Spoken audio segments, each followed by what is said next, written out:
I started finding a lot of traditional medicinal uses healers had recorded over centuries, not from one nation, but from all over Southeast Asia. But then I also started finding journal articles. Over a period of about a year and a half, I ended up getting this, foot and a half of research, and that includes scientific articles and portions of traditional medical texts that documented this really fascinating timeline that started in recorded history in the 1400s to the modern day.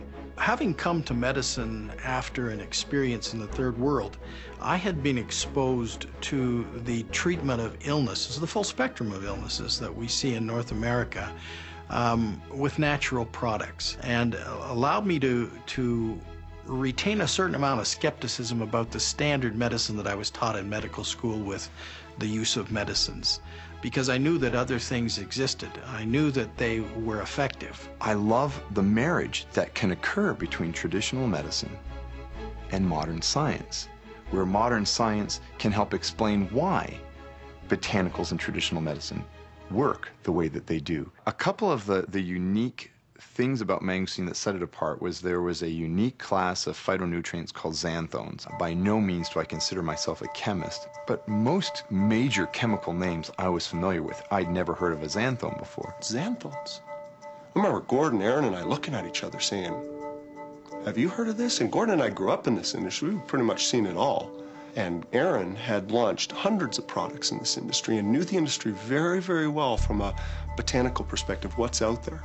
And yet we looked at each other and we thought, I've never heard of this one before. The xanthones are a group of phytochemicals that the plant had elaborated to do a number of things. To protect it against oxygen, the effects of oxygen. As you know, carbon dioxide is what plants respire, and so oxygen is poisonous to them.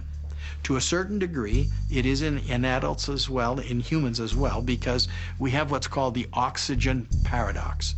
It means you can't live without it. You must have it to be able to burn the stuff that you need for energy. But oxygen is also the thing that ages us. It is the element that provides the greatest challenges to our own body to retain its integrity, because free radicals, which are the elements produced by oxygen when it is burned, these are a major challenge. The thing that set the mangosteen apart was that it just didn't have one property. There was numerous properties, and these different branches of science studying these different elements of mangosteen. The breadth of effect in terms of what the mangosteen brings to the body in order to meet the challenges that the body is constantly struggling with is overwhelming in terms of comparisons with any of the other things that are out there. Just nothing compares. I was working at a hospital as a manager of public relations, and when I could get on my computer at the hospital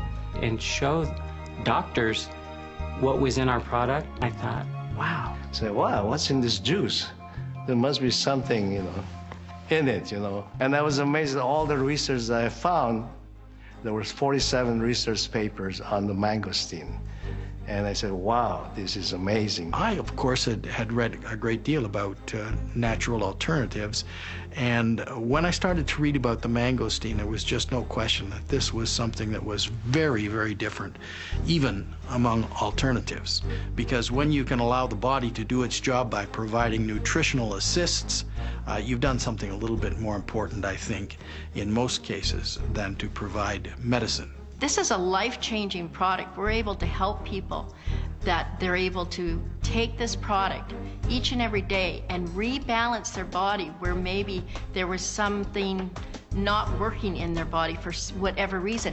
And yet, this product is different for everyone. And particularly when the product did exist and I was able to use it in my patients, I was in virtually constant contact with Joe, feeding back the information of the things that I saw. This is why the people were receiving results from a internal and an external perspective, and we realized we had something very special here.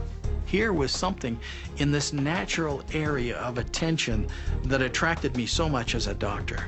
That was a blockbuster.